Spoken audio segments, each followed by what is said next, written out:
అక్కడ అంటే ప్రతి దానికి కూడా for everything there is a scientific basis.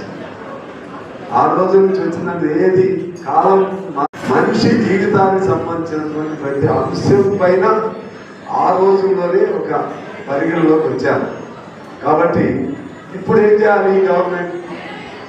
సరే అయిపోయింది, 60 ఏళ్ళు చేస్తున్నారు, కొన్ని చోట్ల 62 ఏళ్ళు కూడా చేస్తున్నారు, కొన్ని చోట్ల 62 ఏళ్ళ సిగరెట్ ఎంత 60 ఏళ్ళు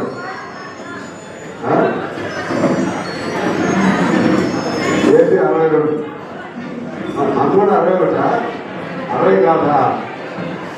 చాప్టర్ ఆఫ్ డిమాండ్స్ అది తెలిసే ఏదైనా కానీ మొత్తం ఆ సెన్స్ ఆ పర్పస్ సర్వ్ చేసే విధంగా వాళ్ళు ఉంటే ఏమైందంటే వాళ్ళు బాగోదు. ప్రతి దానికి ఒక కార్పొరేషన్ పెడుతున్నారు కదా, ప్రతి కులానికి ఒక కార్పొరేషన్ పెడుతున్నారు, ప్రతి చిన్ననాటికి.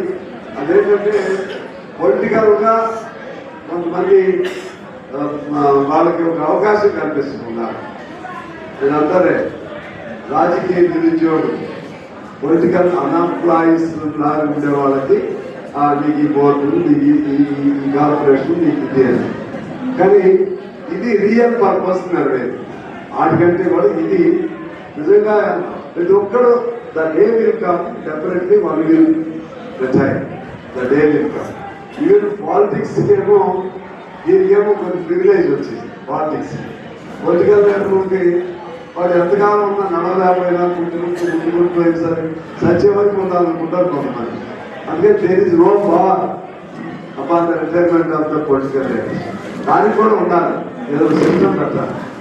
మా పార్టీలో పెట్టుకున్నాం, కమ్యూనిస్ట్ పార్టీలో once anybody attains 75 automatically you should be replaced or you should be discharged or you should voluntarily retire.